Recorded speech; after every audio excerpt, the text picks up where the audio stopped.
I now started recording it. You didn't let me know that if I press a space bar, it actually shuts the recording. So, if we look at the process, we've been at this for approximately 18 months now. We've gone through numerous surveys, consultations, review with council and staff, review with the regional district, the school districts, Ministry of Transportation. This has also been referred to them recently again as part of the process.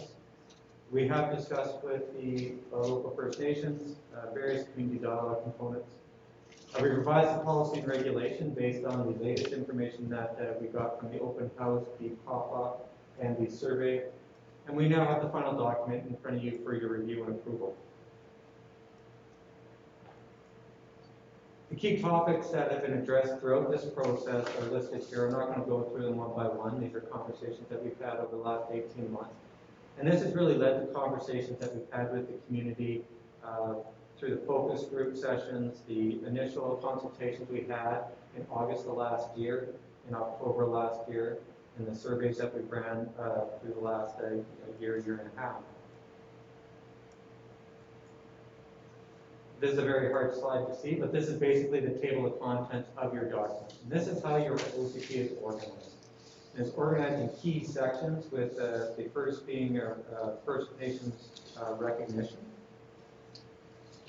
And the First Nations recognition was developed with consultation with the community and with discussions with the local First Nations groups. There has been some conversation in regards to if we should continue to use the unceded territory, or if we should be focusing on traditional territory.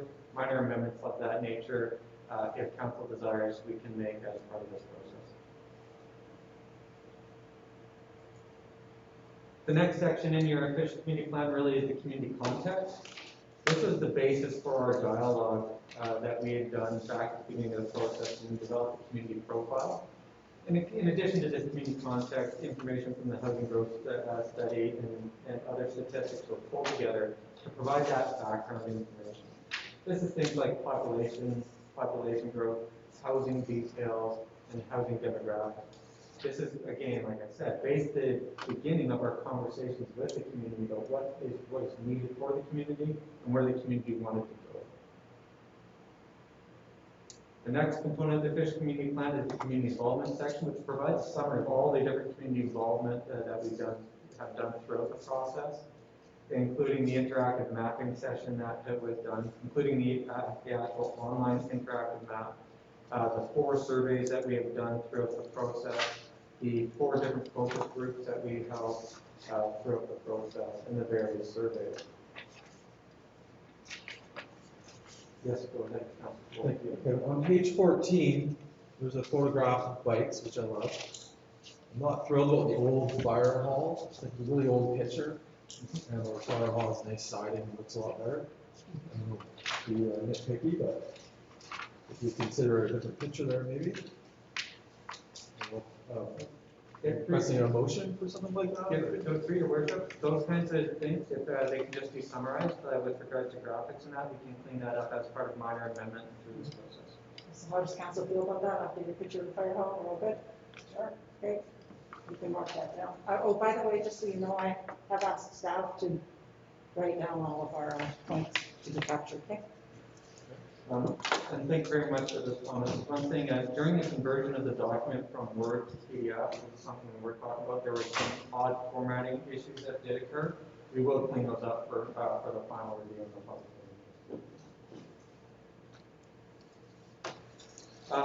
We also have added a regional context statement to the document itself. Regional context statements are required where the regional district has a regional growth strategy in place. Mount Washington Regional District does not have an official growth strategy, but they do have a regional plan.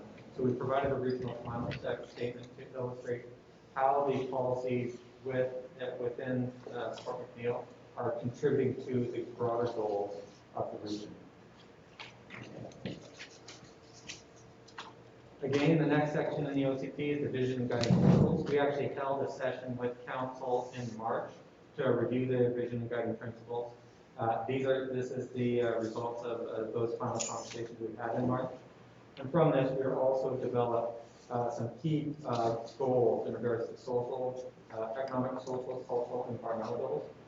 These goals are tied directly to the policy framework. So at the beginning of each section in your document, you'll have goals and guiding principles met as a list. It try to tie back the policy framework that we've developed and how they meet the goals, or how they tie to the goals and objectives that were identified as part of the vision and guiding principles section.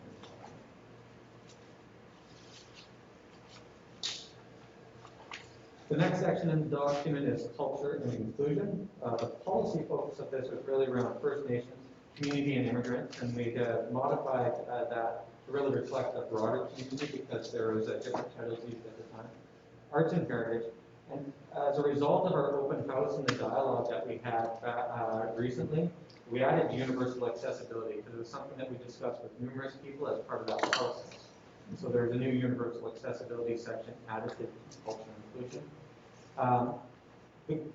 Where this came from really was through the focus group conversations that we had in the fall last year and through the early January, February, March of this year. Survey 1 and 2, and the open house this time around, as we had many conversations in regard to this. The Universal Accessibility Policy Framework was actually already embedded in the document, but it was spread throughout the document, predominantly in the Transportation and After Transportation section. And what we've done is pulled that out, we've added and fleshed it out a little bit, and added to the culture inclusion section because accessibility to the community is all about inclusion and ensuring people have access to your community. Okay. To my council, on page 22, under objective 4, arts and heritage, I would like to propose striking develop a public art policy. The rest of it looks fine to me. I'm just concerned that we're lacking in policies in a lot of areas, and that's just one more policy we're committing to doing, and I don't know that there's been a lot of pressure from the public or something that we have an art policy. Well, I know there's a lot of art popping up, so it might be something I think in the future we will want to develop. Could we change the word to consider developing or something? It's committing us to developing a policy. I'm just concerned with it. Was that as a result of the whale? At some point, I thought I heard some conversation that that whale got donated, and there wasn't really anybody, there was no policy, so it kind of got put where it got put, but because there was no policy, there might have been a better spot to put it. So I thought when we had a conversation about this, the art policy was so that when we were accepting things, there was measurements that went in around doing it. I understand what you're saying, don't get me wrong, No, it's fun, the policy, but if we're asking people to do things, and then what are you gonna do if somebody donates a steam donkey? Yes. Right. I tend to agree with you. So you want to answer that, and then, Through your worship, it's a great question, Councilor Cole. So first off, we need to understand that policy frameworks within OCP do not require council to act. They are to provide direction for the future. That policy specifically came from conversations and actually a lot of comments on the interactive map talking about art, how to place art, where to place art, and there was a lot of conversation around it. Right now, Councilor Graham's correct, is that when art is currently provided or when art wants to be placed within the community, there's no framework on how to make a decision. So you're basically you're dealing with it on a case-by-case basis. Public art policies are sort of best practice to help guide council's decision on how to place that stuff within the community. The fundamental cultural component of any community, it just provides that framework. So the fact that the word develop is used does not fetter council to have to do that in the future. It provides a framework for when council decides they need it, that it's there to support your decision to do it, to develop. I just was going to say that I would support an art policy. Just, I know that there's a lot of different ideas floating around our little town. I've seen it on TV shows, and what one person perceives as art, somebody else would call graffiti. And so, you know, I think we would be better off to leave it in it as Kevin says, it's to develop it. That's what I'll withdraw my, thank you. And Kevin, just, if we could change that photo to a local photo, would be great. I'm sure we can provide one.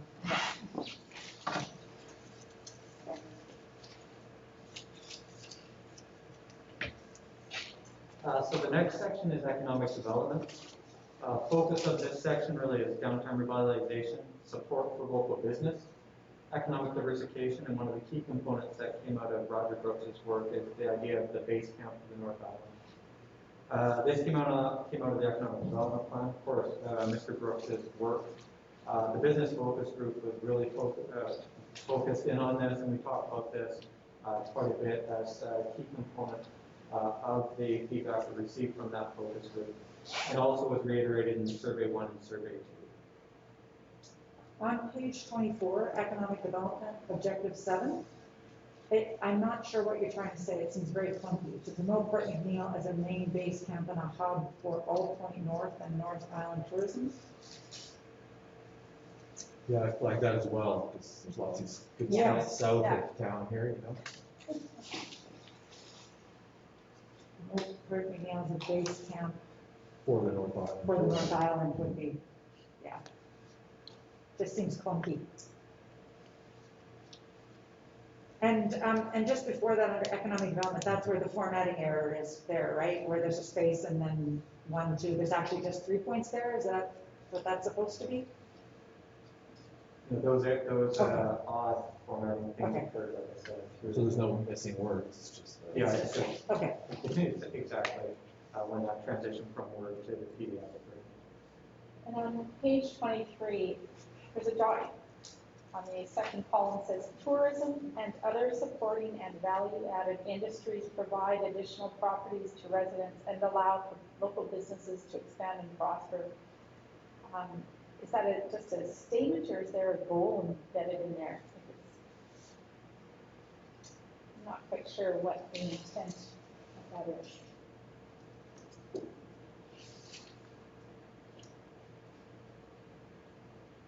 Or is the word properties, or is the word opportunities? Like I'm unsure how to interpret that.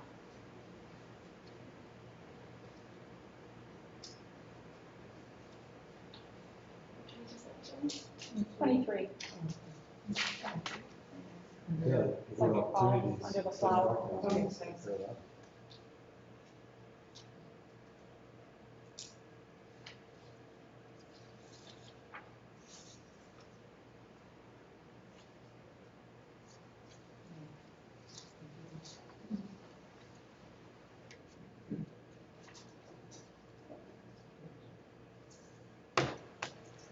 So yeah, we'll double check the wording on that.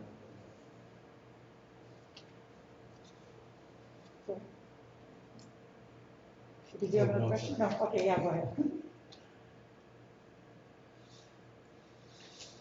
So the next section is housing. Again, this really focuses on the diversification of housing stock and provide housing that allows people and local residents and obviously members of people to stay in the community. This is one of those sections that's actually required under local government. You need to be able to have a section that provides a policy framework on how you're going to provide for affordable and diverse housing within the community.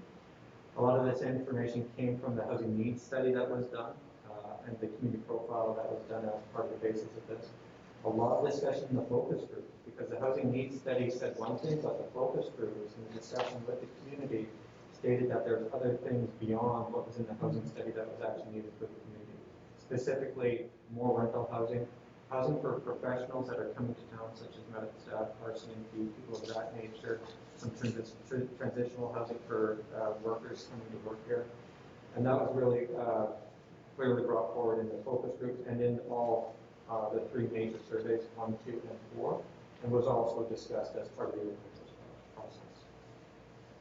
Councilor Mitchell and then Councilor Cole. On the housing side, I note that, we're not talking about the bylaw, but currently, we haven't put much of a focus anywhere on tiny homes or that innovative housing solutions that are outside of the box like tiny homes. And we currently just put them in trailer park. And that's the only place that's allowed. I was wondering what sort of feedback did you get from people on that concept? Through your worship, we had some general conversations with people. No one specifically spoke to tiny homes other than one developer that has been looking at doing it historically. But we didn't have anything specific discussion of tiny homes. We have provided some policy framework in the document around looking at tiny home zoning in the future if people come forward and want that form of housing. The challenge with tiny homes is actually the BC Building Code. Actually makes it very difficult to actually construct tiny homes for permanent residency. And so there's some case law on that makes it challenging. What we provided is a policy framework that allows for all types of housing to occur within the community in a manner that meets the regulatory requirements of the higher levels of government. So tiny homes are not just discounted from it. But someone bringing in development for tiny homes we need to work with the town to figure out how to thread the needle on the provincial and federal regulatory requirements for housing construction for a lot of these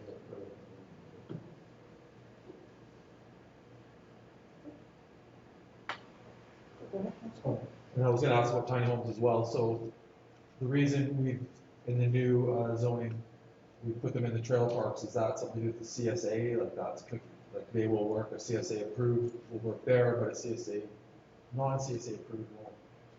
It needs to meet the building code and the other zones. Yeah, through your work, council, that's 100% correct. The only way to permit a tiny home for permanent residency currently is through the CSA requirements.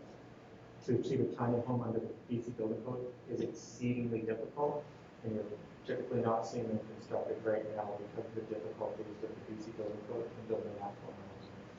So in the future, we could look at rezoning property to a mobile home park zone, and that could be relatively. Through your worship, exactly, or if you wanted, depending on the developer doing it, could look at tailoring a tiny home zone. Tiny home advocates argue that they're not a trailer park. They're different. And their argument comes down to the quality of construction and the quality of materials and things like that. So what you see people doing with tiny homes is they'll do a zone, but they'll also include a development permit or an aesthetic component to it, because that's fundamentally the concerns in how they attempt to differentiate between the CSA standard built tiny homes, mobile homes or trailers or manufactured homes, and tiny homes. Go ahead.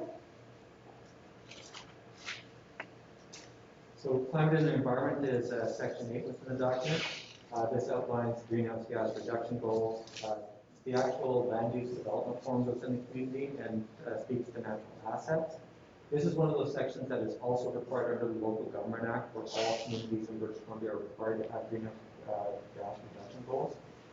Some of it stems from the regional plan, and also was discussed as part of the survey to work that was done in January, February of this year. There seems to be an error. It says being carbon neutral by 2012. So I don't know what number that's supposed to be, but it says 2012. So that has to be corrected. Go ahead. That's lifted straight out of our current OCP. Yeah. Yeah, through your work, Yep. Councilor Mitchell, that is lifted directly out of the regional plan and the commitments that were made by local governments to the British Columbia government as part of signing on to the plan. So the date's correct, the 2012.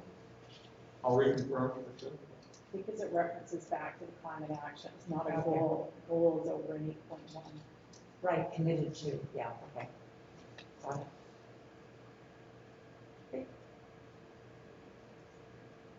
Any other question around the goals? How do we, where's the ideas behind how to get there?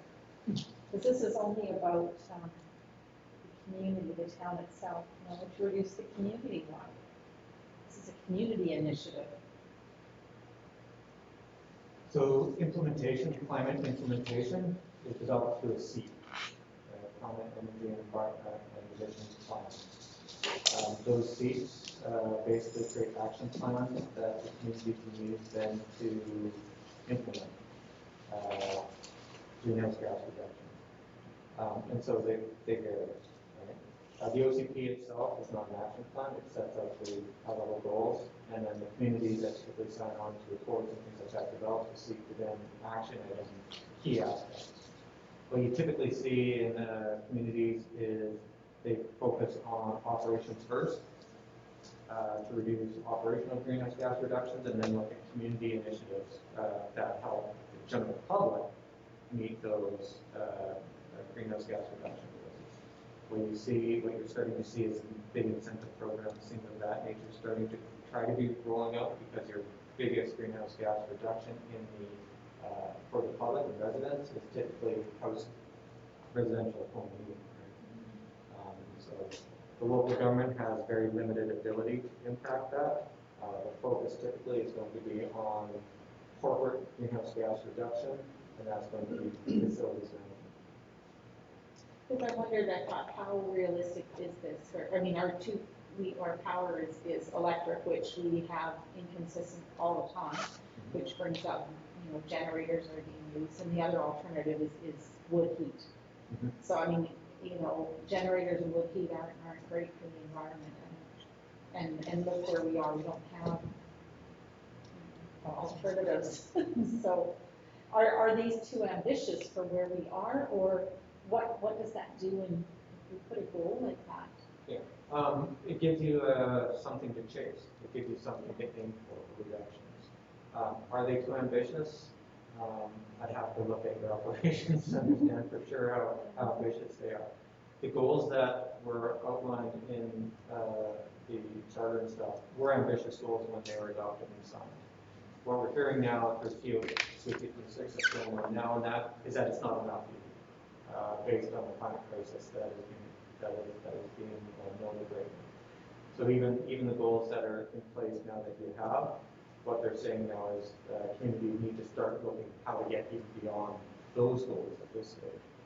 So yes, they're probably ambitious, but they're not as ambitious as what you're going to probably see being requested of local governments from our federal and provincial governments in the coming months.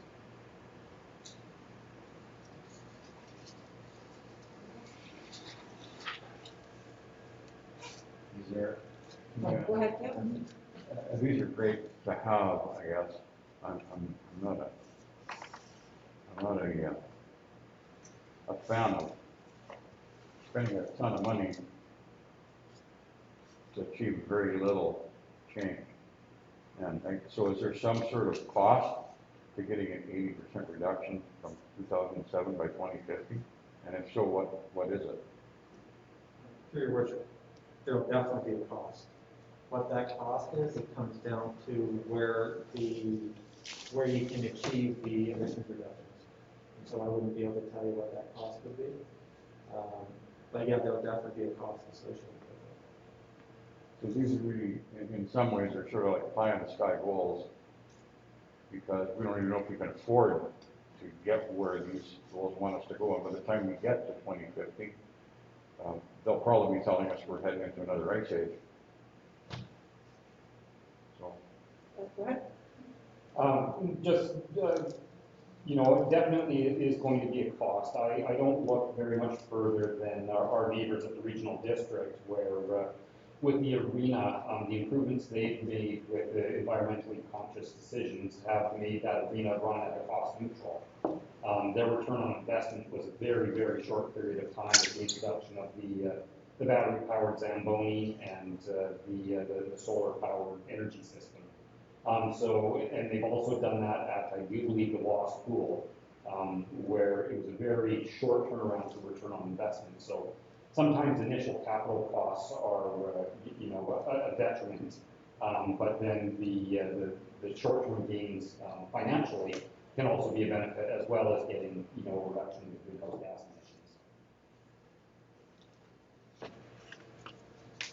emissions.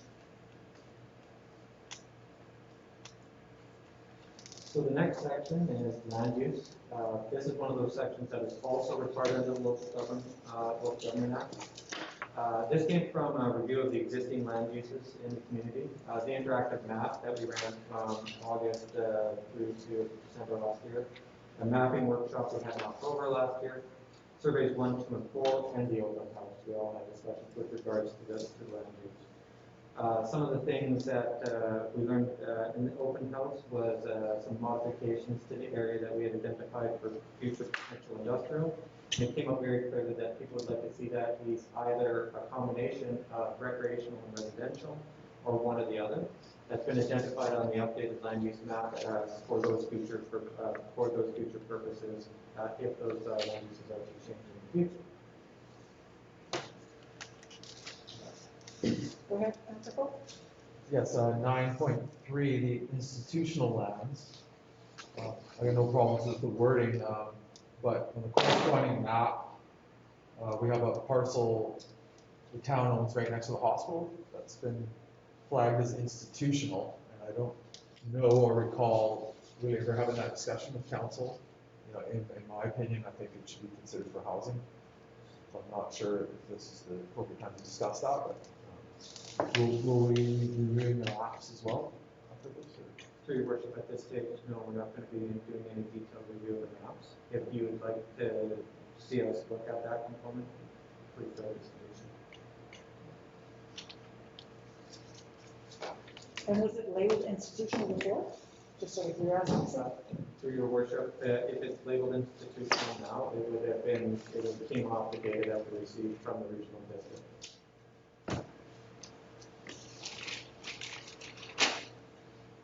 It's A1 is what it was before, for reference.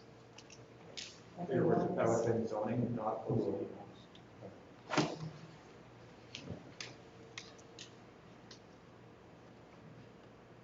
I do have a question from staff, where it says 9.3 and number 2, council will conduct a facilities assessment. Didn't we do that? Didn't that council previous do that? Those have been done a few times already. Yeah, what happens? I do believe that the intent of that was not a maintenance assessment, which we've done on multiple occasions, but more of a use assessment. So we've got several buildings. Could we consolidate the use into a single building and perhaps do away with some excess? Okay. Go ahead. The next section is Parks and Recreation. This looks at park improvements. The idea of creating a livable and active community and waterfront access. This came out of the active map workshop, a lot of the active transportation work that we have done, the mapping workshop last October, surveys 1, 2, and 4, of course, and the open house.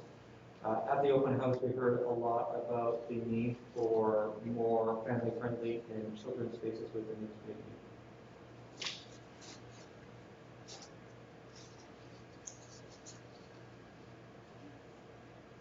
Oh, sorry, Councilor Mitchell. I was looking through our existing OCP and I noted that there was quite a bit of time spent by the planner talking about Hoy Bay specifically.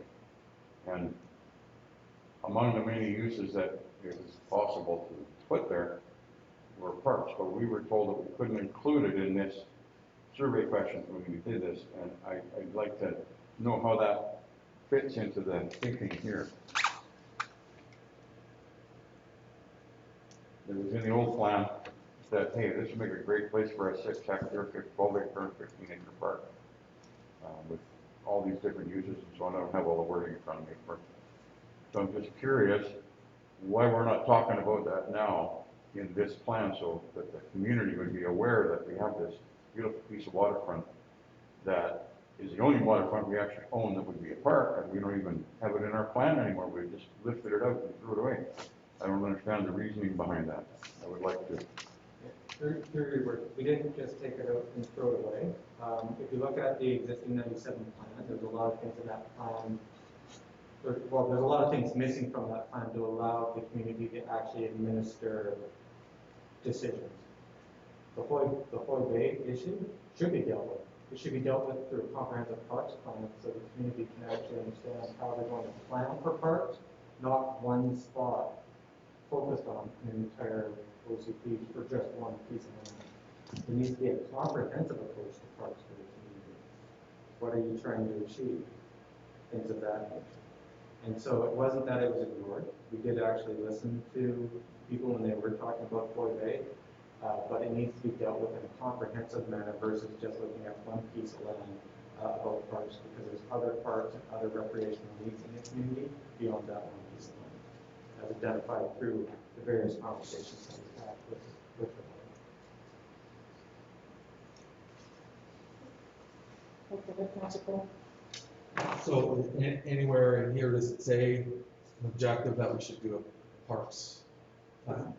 three words it's identified actually in the implementation section and a key piece of the implementation.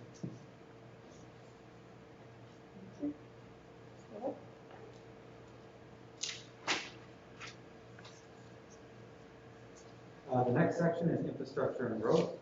Here we talk about population growth, servicing of course, land development, and boundary extension. This is one of those sections that's also required through the Local Government Act. Again, it came through the interactive mapping. The mapping was developed last year. Surveys 1 and 2 predominantly. It was also discussed as part of the open house as some of the key components. One of the things I do want to mention is this was one of those key topics we talked about is does the community want to grow, stay the same? And we learned clearly from the surveys and the discussions we had with people, people want modest growth within the community to support amenities and to support a growing and healthy community. The water interests me quite a bit. And I'm wondering, is it possible to include something about watershed in your official community plan? Because right now we don't have any control over what happens within our watershed. Where people are putting chemicals on it, they're doing industrial activities on it, recreational activities on it. We have no input to that, aside from being residents of BC. We don't have any special control over it. Is it something we should be looking at? Three words, excellent question. The water in Port McNeil is groundwater. And so if what you're looking at control over quality in that, it's a groundwater and aquifer issue. The lands where the wells are located, you have control, you have the ability to control what happens around those wellheads as a community water. If you want to look at watershed planning in regards to what happens in the broader watershed for surface water, that's an initiative you want to take on with regional districts, so the watersheds are quite large. And so there's two different things you need to look at if you wanted to address that. There's aquifer protection, which you already have control over that through the provincial regulation in that. And then there's watershed planning, which is a bit of a different animal. Right.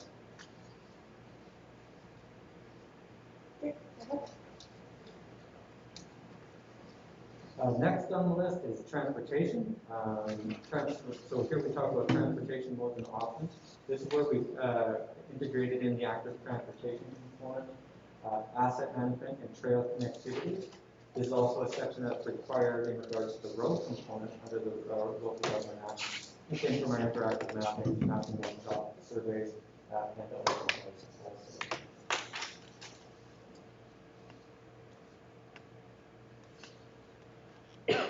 I don't have a question, just if we could get multiple photos put in. Would be great.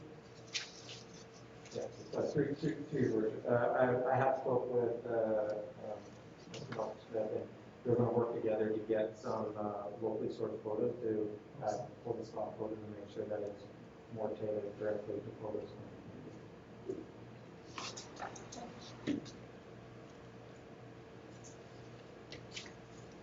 So next is the implementation plan. Again, this policy focus on those implementation tools. Some key implementation tools are the development approval information tools and development permit guidelines. Also, we need to note that we've identified the ability for temporary use permits within the community and other tools for implementation. This came through the interactive mapping workshop, surveys 1 and 2. The open house. Other consultants actually develop information with regards to interface wildfire hazards, things of that nature.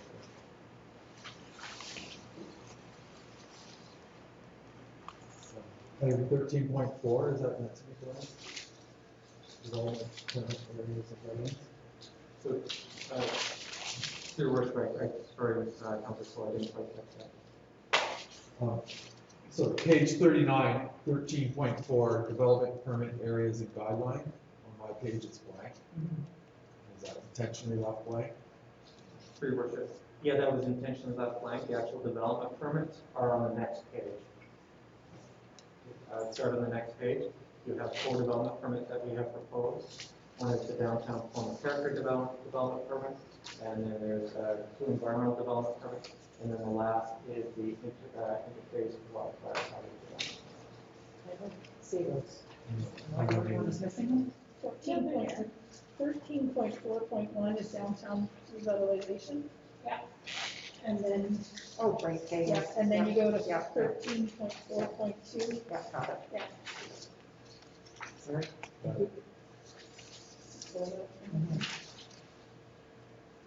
Any questions from those sections? 13.4.1, building design, page 40. We're saying no to vinyl siding or stucco. Is that, how do we come to a decision like that? That we decide that that's not attractive? Or for what reason? Through your work, Councilor Cole, these development permit guidelines are based on the existing development permit guidelines and best practice for the downtown. These were developed based on some of the information that came out of Mr. Brooks's work with regards to downtown beautification and things of that nature. I hate vinyl siding. I absolutely love that it's. We'll make a motion.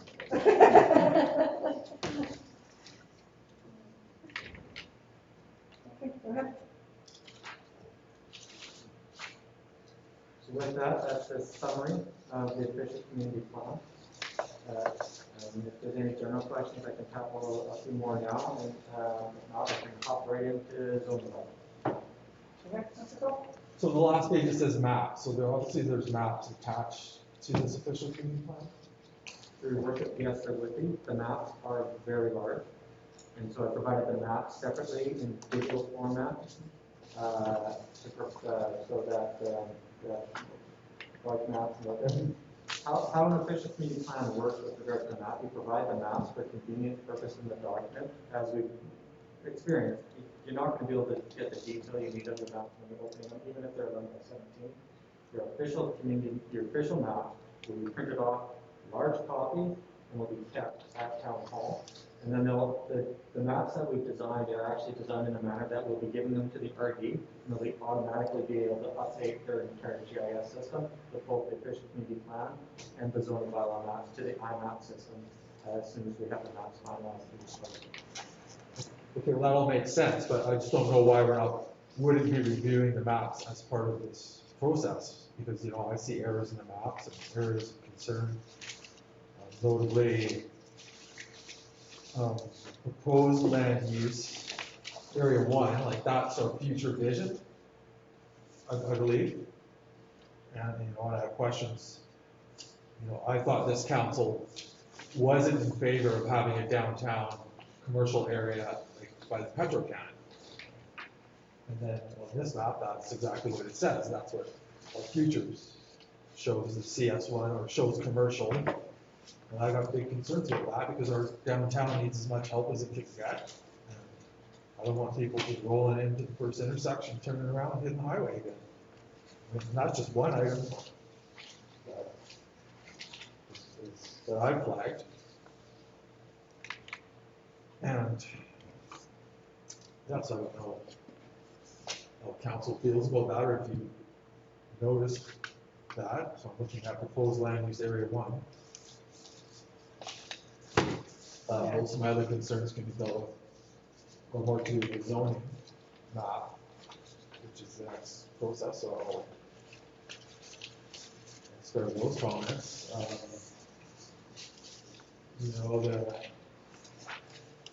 Yeah, I That's agree, what I that's- agree with you, Pastor Cole, I didn't actually catch that, it didn't jump out at me, but you're right. We Yeah, talked so about I'm, that. you know, based on that and not having a good discussion about it, you know, I really can't support the plan. So that's so far up till now. It's been small little changes, but that really jumps out at me. And it is reflected in the zoning as well. Can we ask them lights like that?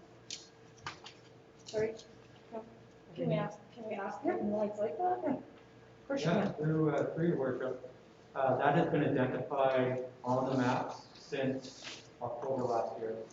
And so this has been presented to council numerous times. There was a conversation about does council want that as highway commercial or not? It was deemed no. So if you look in the LCP, there is no highway commercial permitted there. However, it is existing commercial zone. And so there's existing commercial there. There's existing commercial zone property there. What we proposed is that some properties across from the existing petrochem be zoned either commercial or industrial. It's identified through the process that commercial is the most appropriate use. And that's why it's designated in that manner. What you'll see is it's not deemed as a highway commercial area anymore for a lot of future growth, but there is proposals for some additional commercial zones. This has been reviewed numerous times with the focus groups and brought up several times through the various processes that we've gone through. So right now, the churches are on industrial light land. Through your worship, right now, the church in that is designated as agricultural natural resource land.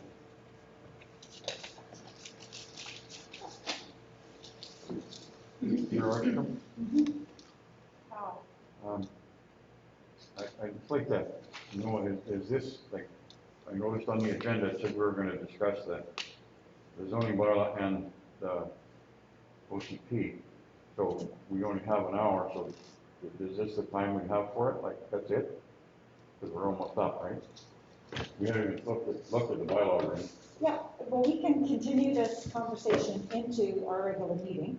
And, you know, we can also, we don't have anything scheduled for committee of the whole next week, so there's also that opportunity to do that as well.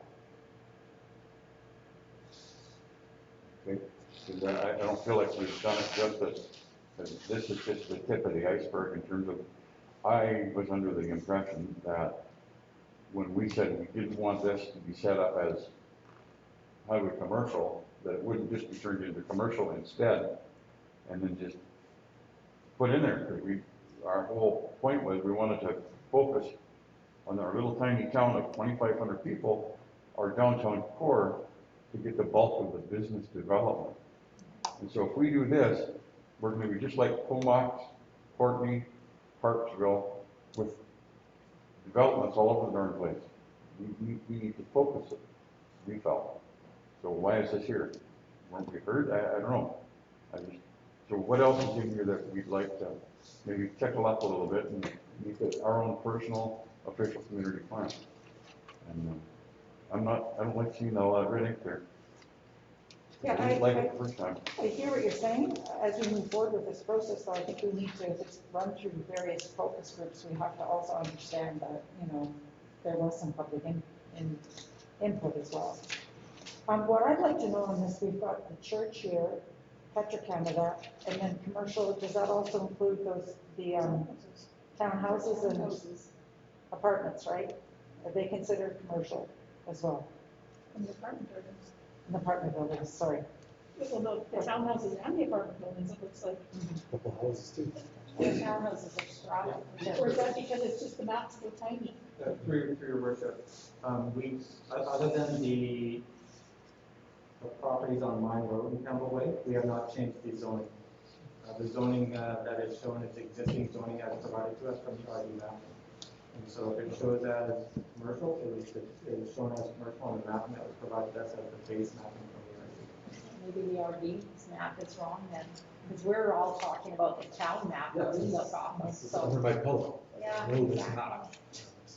Yeah, and if you're going off the RD, maybe, This proposing the Not apartment proper. buildings, you know, be turned into commercial. So Oh, through your worship, if I may, all our base maps and everything were provided, the only digital mapping available to create all the base maps from was from the RD mapping system. We utilize that as our base map. We cross-reference as best as possible, working with the town staff to ensure that the mapping and the zoning were consistent between the two. If the zoning was incorrect in our original maps, it came from the data that we got from the RD, and we can correct that if that wasn't correct based on the hard copy maps at that time. We did do some of those corrections, because Pete and I sat down specifically and went through the two maps together for about 2 or 3 hours to do some of those corrections a couple months ago. So if there's a couple of those that aren't there, then we can clean those up. I can For the tell you- properties on the corner of Campbell Way and Mine, those were conversations that we had openly with focus groups, business groups on how to deal with that intersection specifically. If the direction that we got, council's in disagreement with that, then we need direction from council on how we wish to proceed with that specific intersection.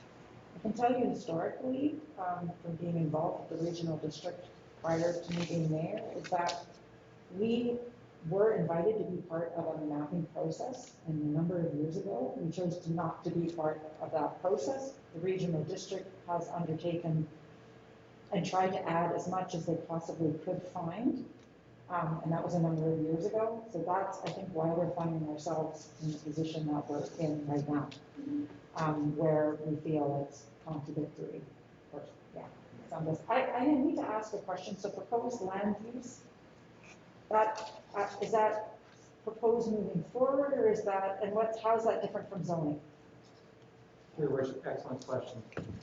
The proposed land use basically is the name of sort of the terminology used for what your future land use vision is.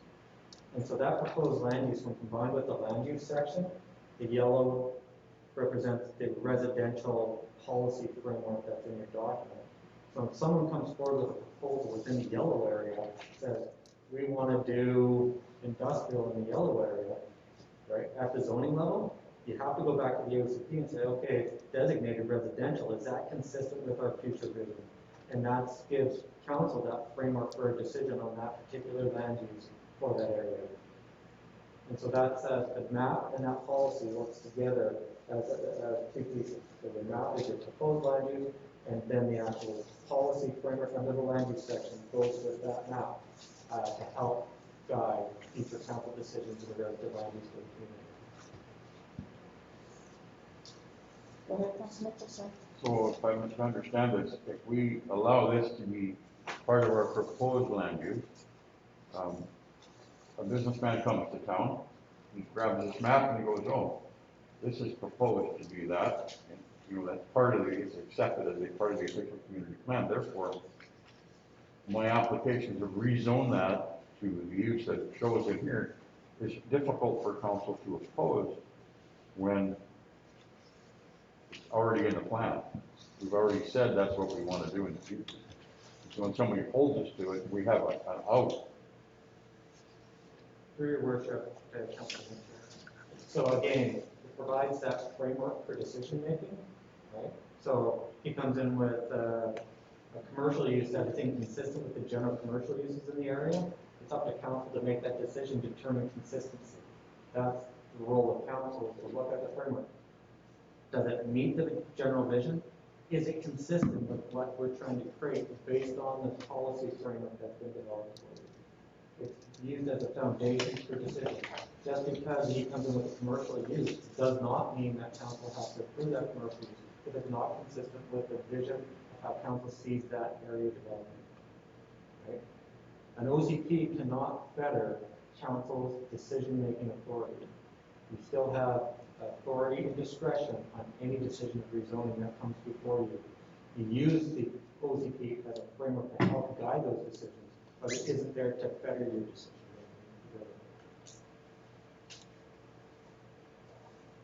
How many people were in the focus groups, and how many focus groups were there? Here we have 4 focus groups. Let's see if I can remember this. Our business focus group had 7 people, I believe. The youth focus group had 6 to 8, depending on the day. We had a family focus group. We only did 2 meetings with the family focus group because that was directed by council to set that up later. And we had 7 on that focus group. And then we had a seniors focus group, which we never actually had in any sort of group meetings.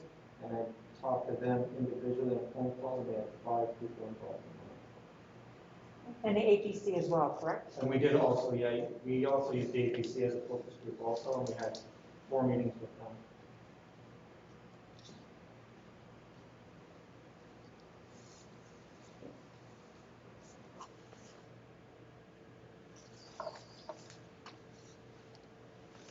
You want to go into the, now we've got 8 minutes, so. So into the zoning bylaw. So first off, the zoning bylaw review is not a full rewrite of any imagination. We utilize the existing document and work to clean up the document with a focus really on trying to create a document that is efficient and easy to interpret and to administer by town staff.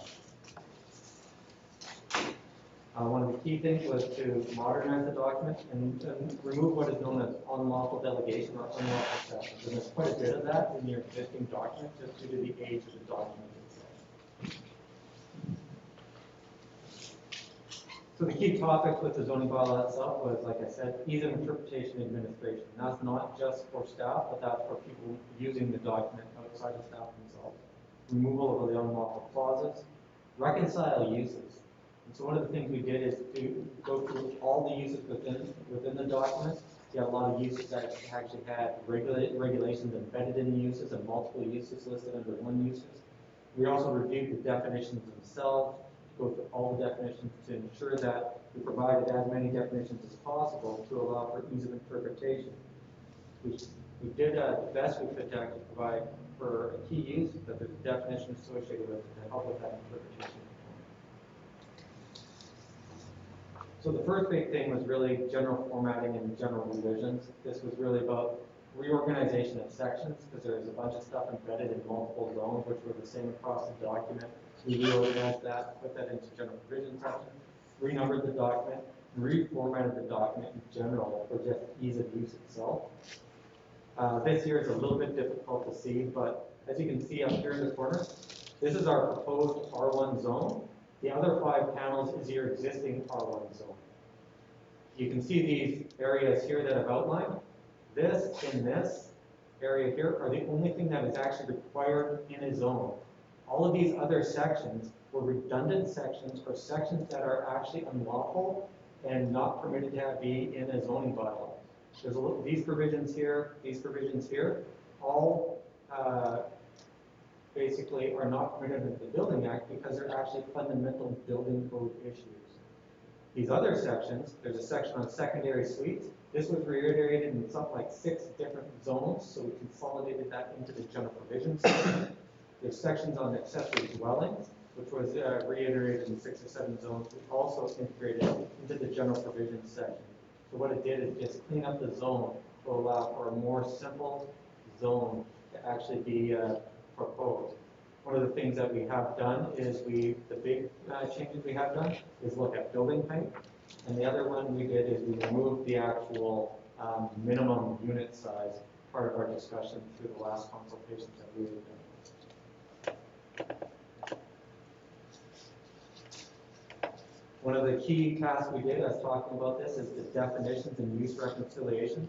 The old bylaw, there's 82 uses actually listed in the bylaw, 82 discrete uses, but there was only 48 definitions. Of those 48 definitions, only about 30 definitions were actually uses. The others were like yards and things like that to help with setbacks and determining what setbacks were. That makes it very, very difficult to administer a bylaw if you don't have a definition of use. How do you determine what the actual use is? Many of the uses that were listed actually have regulation embedded in them. What that means is you have a use listed in a zone, and it's saying, well, you can do this use, but you can't do this, this, this, and this. Listed in a use, instead of actually using your definition section to help sort of guide that interpretation of how things are done. Many undefined uses. With that, we added 45 different definitions to help add additional ability to interpret how the bylaw should be applied to the community itself. So what you now see in general provisions is that all your landscaping provisions are consolidated under general provisions. We have a section on occupancy during construction. What that is when someone's building a home, that they're able to live in an RV or a trailer or something of that nature on the property while the building is being constructed. We've added vacation and short-term rental. The vacation and short-term rental provision allows for people to rent out a unit or bedrooms within the building as long as the primary residence is permanently occupied. We have the chicken section. Based on what we heard from the open house, there's a proposal for 6 chickens initially, but based on what we heard, we've reduced that down to 4 hens being covered. We revised the B&B provisions, and this is due to some parking challenges that were brought up. So we reduced it to 4 individuals plus what you could have as the permanent residency in that house. Again, you can see that there could be parking challenges if you allow a lot of people to be staying in a B&B within a residential neighborhood. One of the bigger changes we made was the height. In regards to this, the current bylaw regulates stories, but stories isn't defined, which means that a person could literally build a 25-foot story in a house because there's no actual definition what a story was. So we changed going from stories to meters based on best practice. And through the conversation during the OCP, an error was found in the M1 height. It showed 14, it's supposed to be 10 meters. The M2 zone, which is your industrial 2 heavy zone, is a 14-meter height. M1 was changed to reflect a 10-meter 3-story, 2 to 3-story height. We have some provisions with regard to storage in residential zones specifically. We added numerous diagrams just to help with interpretation with regards to height, yard setbacks, things of that nature. And then the next is the proposed map revisions. And so these are. Hold for just a second. Yes, of course. How long were you planning on being here? Were you planning on being here for the entire meeting? Myself? Yeah. That's my intention. Okay. And how much longer do you feel you have to go through this? I have about 3 more slides. Okay. I'd just like to ask council how they feel about just continuing so we can get through this first part, and then we'll pick up and have further questions at the next part. Good? I have a lot of comments and questions, almost on a long basis here. So, Which we can cover in the body of our the next council, like in the next section of the meeting. okay. If we could, Like where we're doing the reading, the readings proposed? Is that- well, yeah, well, it's just proposed, it doesn't mean it's gonna happen, right? Okay, continue on then, please. So proposed map revisions on the left of the screen is the existing zoning based on the land use map of the town. On the right-hand side are the proposed zones. The light pink area is C1. The dark pink area is C2 proposed. As you can see on the existing, there's industrial properties spread throughout. There's these agriculturally zoned properties back here on C2. And so this is the proposed zoning for the downtown. Yes, Specifically on this map, this is great that you got it on the screen. There's one C1 property, which I think is like the daycare right there. So that's our downtown zone. So why would we have C1 there when, you know, we're changing a bunch of the C2 into that used to be C1 around it? And so I'm really curious as to that property, why it wouldn't just be C2? And then I did look through the definitions, and there's no definition of daycare, or it seems to be that daycare is not identified to be okay in any zone. So if you could comment why, I believe that's a change from the original zone as well. So the C1 zone is existing. We did not change that. It is outside of the downtown core. I did not look at existing uses on the ground and do a review of specific existing uses on the ground and try to make zones that met with that. Depending on the nature of the daycare, I don't know the nature of the daycare specifically, but some things fall under the Community Care Act, which will circumvent the requirements of the zoning bylaw. So that could potentially be the reason the daycare exists there. That isn't 100% consistent with the zone. I don't know specifically, because I don't know the specific use on each person. Yeah, I really have a hard time supporting this as proposed. We've got a bunch of M properties around there that we're changing to C2. They're never going to be able to continue their business. Yet we're going out of our way to leave that as C1 and all around it is C2. And what this map doesn't show is you've also identified another C1 property next to the petrol can, which again defeats the whole idea of trying to focus our business in the core of the downtown. And I do have that map that was looked at. Okay. One of the things I do want to note here also is if you see these town-owned parcels here are currently zoned A2, natural resource, we're proposing those be rezoned to residential as part of this process. And while we're there, like that road is not actually there, but it's a right of way. Is that why it's That's on there?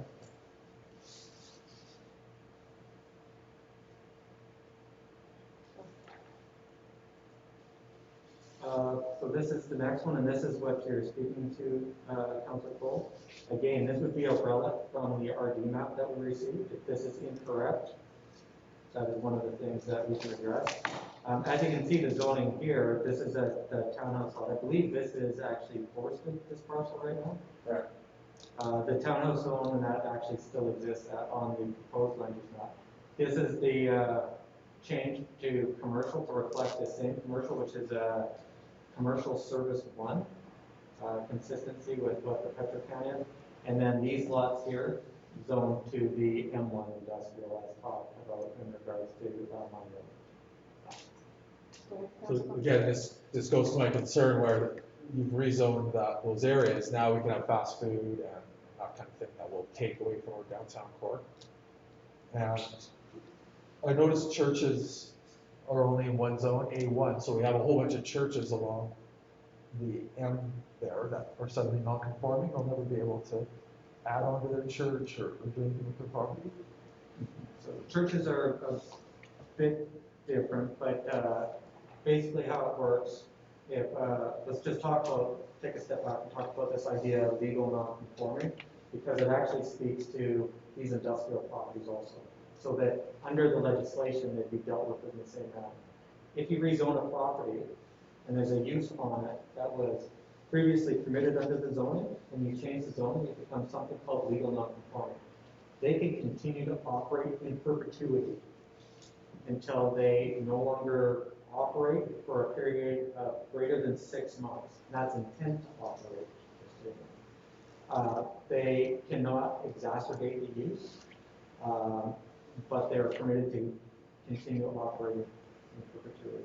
So that's legal non-conforming, and that legislation is dictated by the province on how legal non-conforming uses are made. So if there's a church on one of these parcels here, and it gets zoned to M1, and then M1 doesn't permit a church, they can continue to operate as that church in perpetuity. If they stop operating that church, then they would not be allowed to open the church up again in the future. Or their churches, they want to add on to their church or make it bigger, they're not going to be able to do that. I just want to make the point that we've got a bunch of churches in town. Not one of them is, if you look at their property, says that churches are allowed. The only zone we have is A1 rural. So I just don't know why we wouldn't make them conform, like, from the get-go. Add in the residential areas, churches are allowed. Add in M1 area, churches are allowed. So it's just another area that I think maybe slipped through the cracks. That's a good point, because for example, if a church, say, decided they wanted to do a daycare, they wouldn't be able to build onto that property under the current, correct? Through your worship. There's a difference between non-conforming structure and non-conforming use. As long as they're not exacerbating the non-conforming use, they can continue to maintain, operate, and the use itself in perpetuity. So if the daycare is fundamentally part of the church, or depends how the daycare is ran, it could potentially occur. If council Only wants if to it's permit- within the building though, if they wanted to build a separate building, they couldn't then, right? It depends. Oh. There's not a explicit answer. It depends how they operate that daycare. I'm just taking that as a. Yeah, but in regards to, sorry, where was I going? Oh, sorry.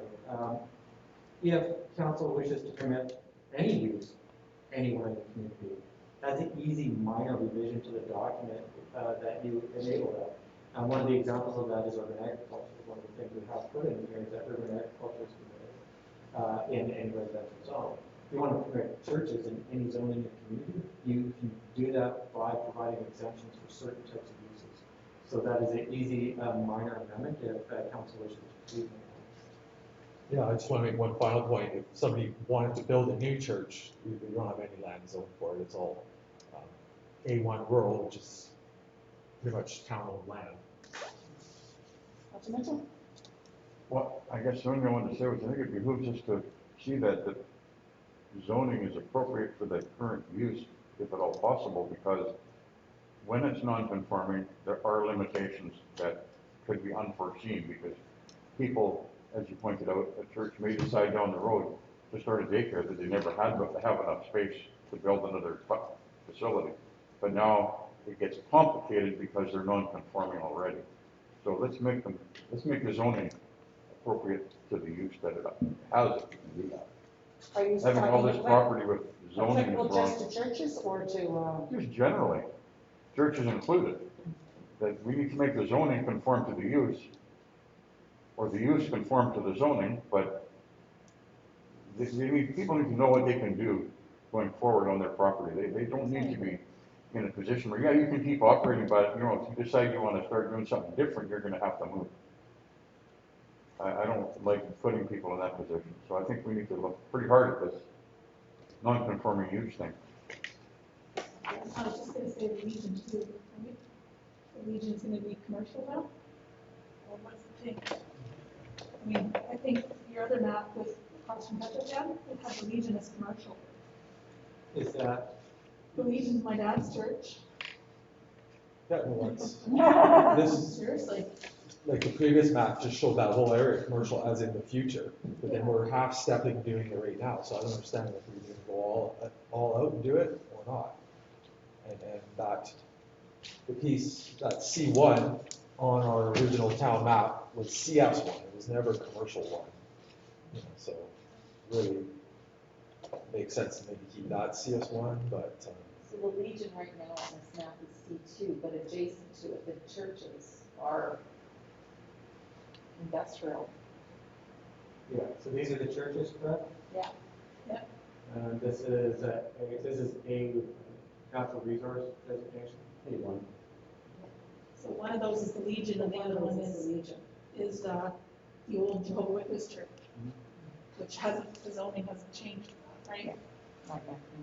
yes, it does. I don't think we have to change the zoning. for it. Well, It used it's to- proposed that it's going to Yeah, change. but I'm just saying, since it Correct. came out of the Jehovah's Witnesses' hands, it hasn't changed the zoning. I'm of the opinion that should just be all M1, right from Newton Road. This entire area, A1? That's what I think. Yeah, that was the two discussions that we had as part of the open house. Should it be commercial, or should this all be M1? And what we heard was, it kind of makes sense to have commercial here. If council doesn't deem that reasonable, council can provide direction in that regard. And industrial, is that the vision for the future? Would be, if they even shut down, somebody else got the property, they could do like industrial there. Your worship, if I may, Mm-hmm. one of the reasons it was deemed that commercial made more sense here than M1 is because M1 is industrial use. So what you're going to have on the entrance to your community, if this is M1, is industrial uses fronting directly on the entrance into your community versus a potential commercial use of something. And that's why it was chosen to transition from the heavier uses to the lighter uses adjacent to the area. Well, in my opinion, it's a trade-off between somebody hitting the new gas station in Tim Hortons there and splitting town or going downtown, I'd rather have an unsightly premises. That's, light industrial. I think that A2 needs its own classification for the churches. I don't think it's fair to leave them as an industrial and leave them having to figure out how to navigate if they need to, put something. I mean, there used to be, what if they need a manse? There used to be one on there, it was a trailer, they removed it, and then, like, uses changed, right? Yeah. But you don't want to hamstring them, you want to make it easy. They've been there and they maintain their property, so. We could just say churches are allowed in all zones. And that would solve the problem. It could be in the future, light industrial, if the church wants to do lot or sell a property. Or churches would be allowed in all zones, because we also have churches in residential zones which are not allowed as proposed. That works. That works. Does that work for? Yeah, like I said, those are very minor and easy amendments to the bylaw, that is a concern. Okay, I'll let you finish up before we get to the nitty gritty, and then we'll get back to the nitty gritty in the meeting. And this is the proposed map revision for the rest of Mine Road to basically pull the M1 zone down to add some additional light industrial land to the community. Kevin, where your cursor is right now, that square, that's outside of our current town boundary? That's correct. Because that is the good land for the light industrial. The road's already there, and I feel the amount we added is not enough. You wanted to add it like way further this to the. No, that square right there. Your worship, we can't add that to your designation because it's outside of your jurisdiction. This has been identified as future boundary expansion area with some notes that it probably makes more sense for industrial purposes. But for my council, that's more work for us to do, because I really feel that's not enough land, additional land that's been allotted. It's basically from Mine Road to the right, like this, the size of, say, I'm gonna have these lots, like one more or two more lots. It's not really gonna provide much future light industrial land. Except this is talking about land within our boundary, not about the boundary extension, which is on another map. Through your worship, that's correct. I have a question, just looking at the M1 there. It's got minimum yard dimensions, it has setbacks and notations like that. Did you revise any of that? Is that straight from our other zoning development straight into here? Through your worship, the only thing I revised in the M1 zone was heights from stories to meters. The rest is straight out of your existing bylaw. We modified names of uses, but we provided the definitions that match the uses. So consistent with what we proposed from what's in your existing bylaw. So would it be wise for us as a council to look at the zoning bylaw and give consideration to what we have for setbacks? Maybe they're no longer useful or they need to be revised. Would it be appropriate for us to do that? Through your worship, it's certainly something you consider. We did look at the setbacks and that, and they're consistent with best practice in any other community we're working in. Okay. So, of course, you can delve into that into detail if you wish, certainly, and determine if, for some reason, the setbacks don't make sense in the context of the community anymore. Typically, when you're looking at setbacks and that of that nature, you're looking for material change. What has changed so significantly that we need to completely review the setbacks in some way? But it's certainly something the council can look at. But I did look at the setbacks in general for all the primary zones, and they're consistent with best practice around BCS. Okay, thank you. So Paul, go ahead.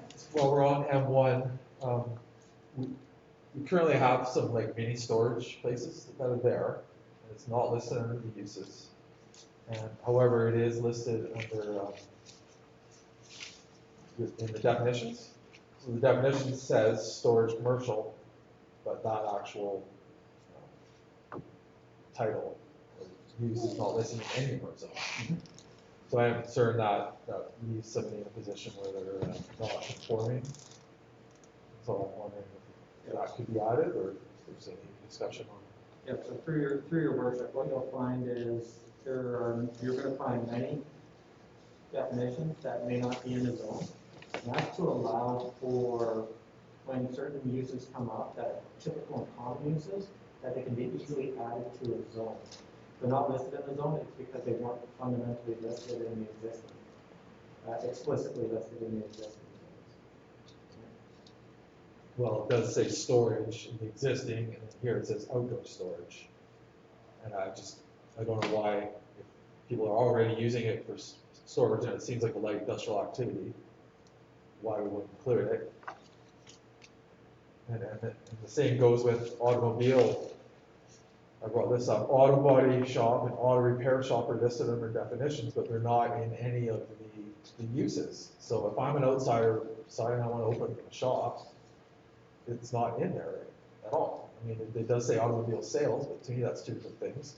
So we've got several auto body shops, and I just don't know why we wouldn't mention the use that is going on already in town. Under the uses. Through your worship, I did look at that, you had mentioned that when we looked at the open house. And auto body shops and things like that are mentioned throughout the document. They're also embedded in other definitions. Right? So when you look at other definitions that allow for certain uses, it provides a supplementary definition so people are clear on what a particular use is that would be an incidental use as perhaps to some of those other auto uses in the community. So again, it's that interpretation component when you're looking at definitions, so there's clarity of definition. Okay, well, that's not clear to me. It should just say where we're allowed auto repair shops. So, Okay, do you want to finish up and then we'll adjourn this part, please? So our next steps from here are first and second reading, owner notification. As part of this, those minor revision components that we talked about will be typically done after first and second reading. You do your minor revisions, your notification. So those minor revisions and everything are done at time of public hearing. And you set your public hearing. Once the public hearing is done, you are required at this time to begin doing your referrals to the various agencies, school district, Island Health, MOTI. Staff and I have begun that process at this time. And on 4, you follow up on those referrals prior to adoption. From this stage, you have first and second reading, public hearing, third, and then prior to giving your document final approval, you must have it signed off by MOTI because it's a major OCP amendment and you have major MOT order through the community. You must sign off on it prior to council adopting any of the bylaws before you know. With that. Thank you. Okay, I have a motion please to adjourn the committee of the whole. No, seconded. All those in favor? Opposed? Carried.